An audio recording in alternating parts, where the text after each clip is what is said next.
गणेश महोत्सव के इस पवित्र पावन प्रोग्राम में आप सभी का स्वागत है, अभिनंदन है। मुझको एक हमारे मित्र बता रहे थे संजय भैया की 2 महिलाएं जेल में बंद थी, दोनों को उम्र कैद की सजा हो गई थी। एक की सजा माफ हुई तो वो जब निकल रही थी तो दूसरी सहेली से उसने कहा, बहन बाकी बातें हम लोग जब दोबारा मिलेंगे तब करेंगे। मतलब 20 साल वो जेल में रहे, उनकी बात पूरी नहीं हुई। तो महिलाओं की बात कभी पूरी नहीं हो सकती है, लेकिन आपसे हाथ जोड़ के निवेदन है, 1 घंटे हम लोगों को सुन लेंगे तो हम लोगों का आना यहाँ पर भला हो जाएगा। ताली आप लोग बजा नहीं रहे हैं और कवि सम्मेलन का मूड अभी तक बन नहीं रहा है। छोटे बच्चे जहाँ पर बैठे होते हैं, कवि सम्मेलन बहुत अच्छा होता है, बच्चे बहुत हाजिर जवाब होते हैं। और कानपुर का तो क्या कहना, एक बार एक कानपुर का लड़का यही पनकी में रहता है, रात में 2 बजे उसकी दादी बहुत परेशान थी। तो दादी ने कहा, तुम दिन भर खेलते रहते हो, कभी दादी से बात कर लिया करो। अब वो बच्चा कानपुर का, वो भी कानपुर में पनकी का, तो उसने कहा, दादी आज हम आपसे बात कर ही लेते हैं। दादी ये बताओ, हम लोग अपने घर में 6 लोग हैं, ये हमेशा क्या 6 लोग रहेंगे? कब तक रहेंगे 6 लोग? तो दादी ने कहा, कौन? कहने लगे, एक तो हम, एक आप, मम्मी पापा, छोटी वाली बहन और घर में जो एक वो बिल्ली पली है, तो कुल मिला के हम लोग 6 लोग हैं। ये बताइए दादी, हम लोग का जीवन भर के 6 लोग रहेंगे? तो दादी ने कहा, चिंता न करो, हम तुम्हारे पिताजी से कहेंगे तो एक को कुत्ता ले आएंगे, तो हम लोग 7 हो जाएंगे। तो उसने कहा, दादी बात तो सही है, लेकिन वो कुत्ता आएगा तो बिल्ली को खा जाएगा, हम लोग फिर 6 लोग बचेंगे। तो दादी का, हम लोग परमानेंट क्या 6 लोग रहेंगे? तो दादी ने कहा, तुम चिंता मत करो, जब तुम बड़े होगे तो तुम्हारी शादी आदि होगी कि नहीं होगी? शादी होगी तो तुम्हारी दुल्हन आ जाएगी, हम लोग फिर 7 लोग हो जाएंगे।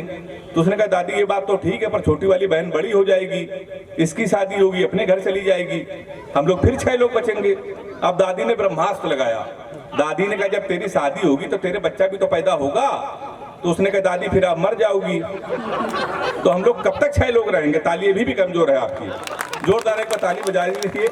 छोटा सा कवि सम्मेलन है, संजय भैया ने कह दिया है कि हेमंत भाई 1 घंटे में इसको समेट देना, 1 घंटे बाद नहीं समेटा तो हो सकता है अगला कार्यक्रम पनकी थाने में तुम लोग कल करो, इसलिए हम इसको चाहते हैं। और बहुत लंबी कविता पढ़ने से कोई फायदा नहीं है, जब पौवा भर में काम हो जाए तो जौवा वर्ष का क्या मतलब है। एक बार एक कवि सम्मेलन में एक कवि ने 2.5 घंटे की कविता पढ़ी, सामने मुख्य अतिथि बैठे थे, वो निपट गए, तो उसको सजा हो गई। जज साहब ने कहा, तुम्हारी कविता से एक आदमी निपट गया है, तुमको फांसी की सजा दी जाती है, तुम्हारी कोई अंतिम इच्छा हो तो बताओ। तो उसने कहा, जज साहब वही कविता हम आपको सुनाना चाहते हैं। तो ये सब समस्याएं हैं। ताली हम लोगों के लिए आपको बताया कि बूस्टर का काम करती है, तालियां अगर आती हैं तो कवियों को थोड़ा अच्छा लगता है। ताली बजाने का मैं आपको तरीका बता दूं क्या है। हमारी जो महिलाएं इधर बैठी हैं, आपको बता दूं ताली किस तरह बजाई जाती है। अपना दायां हाथ उठाएं ऐसे बिल्कुल, और उसमें अपने पति की फोटो देखें। तो घर में जिस तरीके से रोटी सेकी जाती है, यूं करके ऐसे करेंगे तो ताली बजेगी।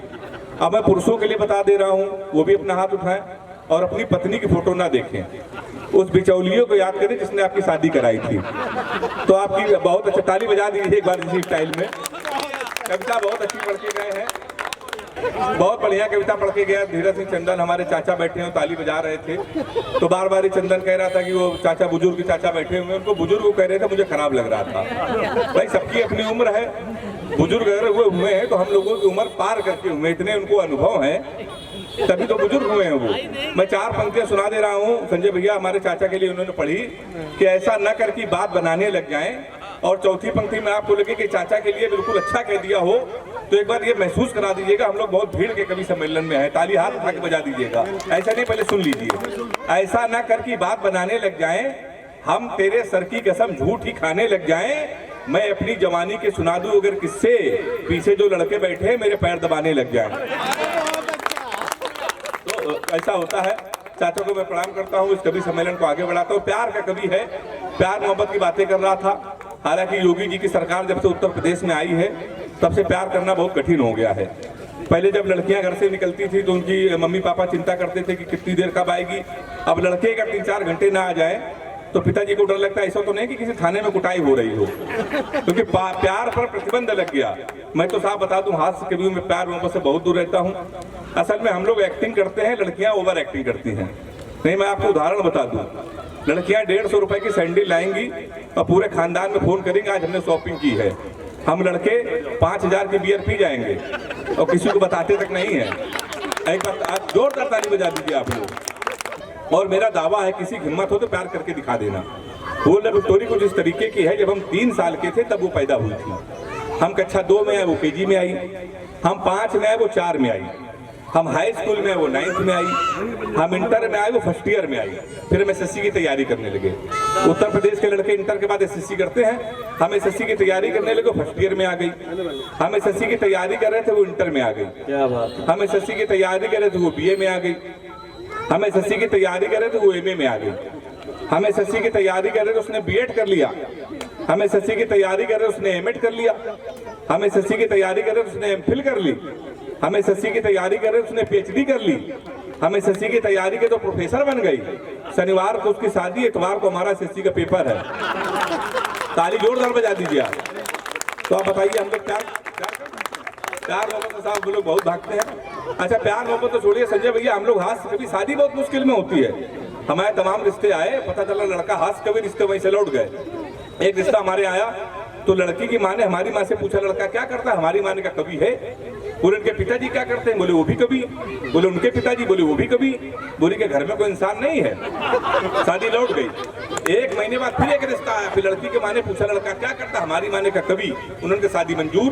अच्छा, कवि के नाम से कई रिश्ते लौट गए। हमारी माँ ने कहा मंजूर क्यों? तो बोली जोड़ी बहुत अच्छी रहेगी, आपका लड़का कवि, हमारी लड़की पागल है। तो बड़ी मुश्किल में शादी हुई, लेकिन हमारी शादी फाइनल हो गई। दीपक को मालूम है लखनऊ की लड़की है जो हमारे यहाँ आई, उसकी शादी फाइनल हो गई। तो शादी के पहले पिताजी ने कहा लखनऊ में लड़की देख ली है, कल 11 बजे बेटा नहा धो के तैयार हो जाना, शादी तुम्हारी फाइनल हो जाएगी। हमने कहा पिताजी ठीक। अब 11 बजे नहा धो के सूट वूट पहन के हम तैयार। 11 बजे पिताजी का फोन आया, बेटा ऐसा है ऑफिस में हमको काम आ गया है, तो अपनी होने वाली दुल्हन को अकेले चले जाओ, अकेले देखाओ। और ब्राह्मण घर में पैदा हुए हो, घर की परंपरा है, पहली बार जा रहे होने वाली ससुराल, खाली हाथ मत जाना, कुछ लेके चले जाना। अब हम कानपुर के, हम कट्टा लेके चले गए। उसके 2.5 साल बाद हमारी जमानत हुई। तो एक रिश्ता हमारी जमानत के बाद भी आया। तो लड़की के पिताजी इस बार थे, वो टीचर थे, कहने के तुमसे 2-3 क्वेश्चन पूछेंगे, बता दिया तो शादी फाइनली परमानेंट कैंसिल। वो हमारा इंटरव्यू ले रहे थे, हमने पूछिए, कहने के बेटा तुम पढ़े लिखे कितना हो? हमने कहा अंग्रेजी से। मैं क्या है, कानपुर में अंग्रेजी का मैं टीचर हूँ। बोले अंग्रेजी आती है? मैंने कहा धारा प्रवाह आती है। बोले अंग्रेजी बोल लेते हो? मैंने कहा बोल लेता हूँ। बोले ABCD आती है? अब मैं अंग्रेजी के टीचर, हमसे पूछ रहे ABCD आती है? हमने कहा आती है। कह रहे आती है तो छोटी ABCD सुनाओ, यहाँ तालियां आती हैं। तो हम छोटी ABCD कहाँ सुनाते? कहने के तुम अंग्रेजी फेल, गणित आती है? हमने कहा आती है। कहने के 45 का पढ़ा सुनाओ, हम उसमें फेल। कहने लगे आखिरी क्वेश्चन पूछ रहे हैं, बता दिया तो फाइनली परमानेंट कैंसिल। हमने कहा पूछिए। कहने लगे हिंदुस्तान में सबसे बड़ा कांड क्या हुआ? हमने कहा जलियांवाला बाग। बोले वेरी गुड, कब हुआ था? हमने कहा 1919 में। बोले इसमें हुआ क्या था? हमने कहा अंग्रेजों ने हमारे कई 1000 आदमियों को मार दिया था। हमसे कहने लगे सबके नाम और पते बताओ। तो हमारी वो शादी भी कैंसिल।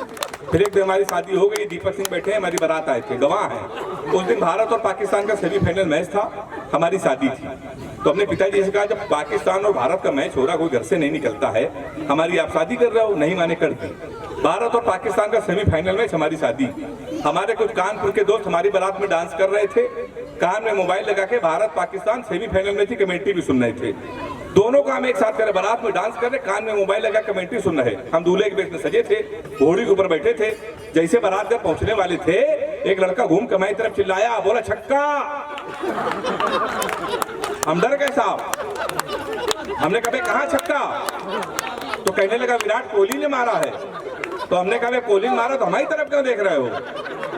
शादी के पहले 3 छक्का कह रहा और देख के हमको, हमने आपकी मारे तो हमारी तरफ ना देखना। पता चला 2 मिनट बाद इंडिया मैच जीत गई। किसी ने खुशी के मारे घोड़ी के नीचे सुतली बम रख दिया, वो बम फटा तो घोड़ी भागने लगी, हम भी भागने लगे। हमने चलती घोड़ी से पिताजी को फोन मिलाया। हमसे बोले कहाँ हो बेटा? हमने कहा पिताजी भाग रहे हैं। बोले किसके साथ? ताली तो आप लोग ऐसे बजा रहे समय बारात आए थे। हमने कहा घोड़ी के साथ। बोले मैं शर्म नहीं आती? घोड़ी के साथ? हमने कहा पिताजी वो बहक गई थी। कहने लगे आज घोड़ी बहकी है, कल को गधी बह गई तो उसके साथ भाग जाओगे। उन्होंने वैसा मोबाइल बंद कर दिया। 1 हफ्ते लगातार हम भागते रहे। 1 हफ्ते बाद हमको होश आया तो हमने अपने आप को जंगल में पाया। वहाँ 4-5 आदमी खड़े थे। हमने कहा कानपुर का पता बता दूं, बीबी को विदा कराना है। तो देखो उनका ऐसा है, हमारे यहाँ रामलीला का पाठ चल रहा है, ये राम है, ये लक्ष्मण है, सूर्पनखा का रोल जिसे करना था नहीं आया, तुम सूर्पनखा का रोल कर लो। हमने कहा इसमें क्या करना पड़ेगा? बोला नाक कटवानी पड़ेगी। हमने कहा वो तो कट चुकी है। हमने उनकी बात मान ली। रात भर सूप नखा के रोल किया। सुबह 4 बजे हमारी आंख खुली, हमारे असली कपड़े गायब, वहाँ के आदमी गायब, सूप नखा के ड्रेस में पैदल पैदल हम अपने घर पे। हमारे पिताजी छज्जे के ऊपर खड़े थे। हमने कहा पिताजी पहचाना? उन्होंने हमारी माँ से कहा इसको कटोरा आटा दे दो। हमारे पिताजी नहीं पहचान पाए। हमने कहा आपके पुत्र हैं? बोले बेकुमत वाला हमारे 2 ही पुत्र, एक इंजीनियर है, एक नाक कटवा के घोड़ी के साथ भाग गया है। हम ससुराल गए तो हमारे साले ने भगा दिया। हमारे घर के सामने पुलिस थाना, मैं पहले बर्रा में रहता तो वहाँ घर है, थाने के सामने, इसलिए हमने घर ले लिया था। पुलिस को हमारी जरूरत कब पड़ जाए इसलिए हमने घर ही थाने के सामने ले लिया। तो थाने गए तो एसपी साहब बैठे थे, हमने उनके पैर छुए। हमने कहा हमारे साले खिलाफ FIR लिख लीजिए। कहने के तुम ही हेमंत पांडे हो? हमने कहा हाँ। कहने के तुम्हारे नाम पहले से FIR है घोड़ी के अपहरण की। तुमको 2 दिन का समय देने, घोड़ी नहीं है तो तुम जेल चले जाओगे। उत्तर प्रदेश का बड़ा व्यंग, आप लोग प्रबुद्ध लोग हैं, पढ़े लिखे लोग हैं, यहाँ व्यंग नहीं समझा जाएगा तो कहाँ से व्यंग समझ में आ जाए तो ताली बजा के बताना व्यंग समझ में आया। हमने उनके पैर छुआ। हमने कहा घोड़ी ढूंढ लाइए। कहने के हम पुलिस के इतने बड़े अधिकारी घोड़ी ढूंढ लाए? हमने कहा ढूंढ लाइए। कहने के हम पुलिस का काम है घोड़ी ढूंढना। हमने कहा SP साहब भैंस तो आप ढूंढ लाए थे। बहुत अच्छा सैल्यूट करता हूँ। मुझे मालूम है कानपुर से अच्छा व्यंग पूरे हिंदुस्तान, पूरे देश में जाता हूँ, विदेशों तक मैं लगातार कभी समय नहीं करता, लेकिन यहाँ जो सुना जाता है, यहाँ जो प्यार मिलता है कहीं नहीं मिलता है। और समय ये बता रही है कि मुझको अब बैठ जाना चाहिए, सुशील पांडे जी को बुला देना चाहिए। 4 पंक्तियाँ आपको राजनीति लपेटे में नेताजी में आता हूँ तो यहाँ उसके टेस्ट के कई लोग बैठे होंगे, उस पर मैं सुना देता हूँ। जब लोगों ने कहा कि कोरोना में कुछ नहीं हुआ, सरकार ने कुछ नहीं किया, तो मैंने उस पर 4 पंक्तियाँ लिखी। ये सच है कि कुछ हुआ भी नहीं है। संजय भैया, ये सच है कि कुछ हुआ भी नहीं है, हमारे लिए कोई दुआ भी नहीं है। कोरोना ने हम पे सितम इतना ढाया, बहुत दिन से उसको छुआ भी नहीं है। और 22 में अखिलेश जीतेंगे कैसे, साथ में उनके बुआ भी नहीं है। तो हम लोग तो इसी तरह कविताएं लिखते हैं। 4 पंक्तियां आपको और सुना दे रहा हूँ। वैक्सीनेशन पूरे देश में हो रहा है। जब एक नेताजी ने कहा कि वैक्सीन नहीं लगवाएंगे, तो मैंने 4 पंक्तियां लिखी कि सबको लगेगा दिन में, तुमको रात से लगाएंगे। सबको लगेगा दिन में, तुमको रात से लगाएंगे। जो बच के निकल के भागेगा उनको घात से लगाएंगे। राम भक्तों को टीका लगेगा आराम से बहुत, पर दंगाइयों को योगी जी अपने हाथ से लगाएंगे। बहुत अच्छे। ये कवि सम्मेलन का दौर, वो अभी एक मेरा शो आया था, सपना चौधरी उसमें आई थी, तो दादा का आदेश है लपेटे में नेताजी में, वो भी लपेटे में आई थी सपना चौधरी जी। तो मैंने उनको 4 पंक्तियां सुनाई थी, बहुत वायरल हुई कि मुंबई ले चलो या ठाणे ले चलो, साथ अपने हैंडसम एक पाड़े ले चलो, यूपी में मेरे प्यार में बैन लगा है, सपना है मुझे आप हरियाणा ले चलो। तो सुनाया था। आइए इस कवि सम्मेलन की समापन पर देश के एक ऐसे व्यंग्यकार जिनकी टिप्पणियां, हिंदुस्तान का ऐसा कोई बड़ा संचालक नहीं है, कोई ऐसा बड़ा कवि नहीं है जिन्होंने कोड न की हो। अभी पांडे जी से मैंने कविता सुनी आपके सामने, हरियाणा वाली। उसमें एक व्यंग था, उसमें व्यंग था हैंडसम पांडे साहब। मैं आपको बता दूं, हमारे कानपुर में कहावत कही जाती है कि 2 साड़ों के बीच निकल जाना, लेकिन 2 पाड़ों के बीच से कभी मत निकलना। अब इन्होंने गलती क्या कर दी, इन्होंने कहा कि पाड़े को ले चलो।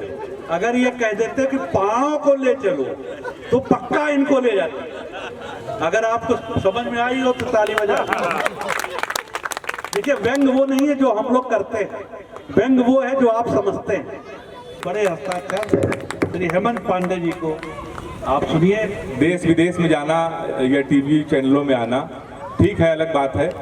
कमेटी के सारे लोग, क्योंकि मैं आपका पड़ोसी भी हूँ, बेटियां निश्चित रूप से भगवान का एक वरदान है। जिनके भी घर में बेटियां हैं तो बहुत सौभाग्यशाली होते हैं। मेरे 2 बेटे हैं, मेरे कोई बेटी नहीं है, लेकिन संजय भैया वो भी बहुत ही लकी हैं। वो इतने लकी हैं कि मैं आपको बता नहीं सकता। मेरे 2 लड़के हैं, एक लड़का मेरा 5 साल का है, मुरली भाई को मालूम है, और छोटा लड़का मेरा 2 साल का है। जब मेरा पहला बच्चा पैदा हुआ था, जो इस समय 5 साल का है, तो उसके बाद हमने एक छोटा सा मकान खरीदा, छोटी सी एक गाड़ी खरीदी, वाइफ के लिए एक हमने स्कूटी खरीदी, तमाम सारे सामान खरीदे। मतलब इतना लकी था। छोटा वाला उससे ज़्यादा लकी निकला। जब छोटा वाला पैदा हुआ तो उसके 3 महीने बाद मेरी शादी भी हो गई, तो वो ज़्यादा लकी रहा। एक बार ताली बजा दीजिए जोरदार। मैं बहुत भावुक हो गया था, इसलिए मैं आपको कविता सुना रहा हूँ। और बहुत अच्छा आप सुनने में हास्य का कवि हूँ, मैं आदत से मजबूर हूँ। लपेटे में नेताजी में आता हूँ, बड़े बड़े कवियों, बड़े बड़े नेताओं को लपेटता हूँ, राष्ट्रीय प्रवक्ता से लेकर डिप्टी सीएम तक उसमें आते हैं, तो उसी चीज का हम लोग पैसा लेते हैं। आदत से मजबूर, कोई चाहे जितना गंभीर विषय हो, हास्य कवि आएगा आपको हंसाने की बात करेगा। अभी वो नीरज चोपड़ा ने गोल्ड मेडल जीता, हरियाणा का लड़का है वो, तो पूरे देश ने कहा कि वो उत्तर प्रदेश के लड़के नहीं जीत पा रहे हैं। मुरली भाई नया है, सुनिएगा। तो हमने कहा उत्तर प्रदेश के लड़के क्यों, किस लिए जीते? हमारे दीपक सिंह भी आ गए हैं और भाभी जी भी आ गई हैं, आपको प्रणाम, आप यहीं आपके इसी अपार्टमेंट के निवासी हैं। तो लोग कहने लगे संजय भैया उत्तर प्रदेश के लड़के जो हैं इतने निकम्मे हैं, वो गोल्ड मेडल नहीं जीत पा रहे, केवल हरियाणा के लड़के जीतते हैं और पंजाब के लड़के जीतते हैं। तो मैं आपको बता दूं, जो हरियाणा का लड़का होता है और जो उत्तर प्रदेश का, उसमें जमीन आसमान का अंतर होता है। हरियाणा का लड़का जब सुबह उठता है, सुबह 4 बजे, तो 2 घंटे तो वो जिम करता है, 2 घंटे बाद 1 घंटे बाद वो दौड़ता है, उसके बाद वो कम से कम 2-3 किलो फल खाता है आराम से, घंटे 2 घंटे वो आराम करता है। आराम करने के बाद वो फिर जिम जाता है, 4 घंटे फिर वो जिम करता है, जिम करने के बाद घर आता है, फिर वो फल खाता है, फल खाने के बाद वो 1 घंटे दौड़ता है, दौड़ने के बाद अच्छी किताबें पढ़ता है, टीवी देखता है, उसके बाद खाना खाता है, फिर 1 घंटे टहलता है और फिर सो जाता है। हमारे उत्तर प्रदेश के लड़के सुबह 9 बजे उठते हैं, 9 बजे उठने के बाद में सफेद शर्ट और जीन्स, सबसे पहले अपने नजदीकी घर के सामने देखते हैं थाना कौन सा आया है, तो उसके चौकी इंचार्ज के पास जाते हैं, चौकी इंचार्ज के साथ एक सेल्फी लेते हैं और उसमें पोस्ट करते हैं नए चौकी इंचार्ज रामकिशोर कनौजिया के भाई साहब का आशीर्वाद मिला। उसके बाद वो डाल देते हैं। उसके बाद शाम को अपने दोस्तों के साथ आते हैं, उसी चौकी इंचार्ज जिसके साथ सेल्फी ली थी उसको स्पीकर खोल के फोन करते हैं कि तुमने हमारे जो दोस्त को पकड़ा तो उसको छोड़ दो।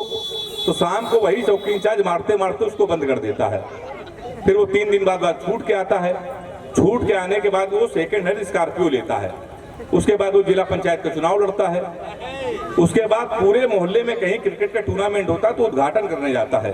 अब उत्तर प्रदेश के लड़के उद्घाटन करेंगे कि मेहनत करेंगे, आप बताओ? इसीलिए नहीं जीते हैं। तो मैं आपको बता दूं, मैं तो प्यार का कवि तो हूं नहीं, ये लोग प्यार के कवि हैं। प्यार मोहब्बत से मैं बहुत दूर रहता हूं। मैंने 4 पंक्तियां लिखी। श्रृंगार से मैं क्यों भागता हूं कि एक फूल तुझे देने के लिए सस्ते में ले लिया। चौथी पंक्ति में मजा आ जाए कि हम लोग प्यार क्यों नहीं करते, तो ताली बजाइएगा। एक फूल तुझे देने के लिए सस्ते में ले लिया, देखे ना कोई इसलिए बस्ते में ले लिया। फूल तुझे देने को निकले थे जाने मन, पर बजरंग दल वालों ने उसे रास्ते में ले लिया। तो भैया हम लोग प्यार मोहब्बत से दूर रहते हैं कि दादा सुशील पांडे करे यार ये प्यार।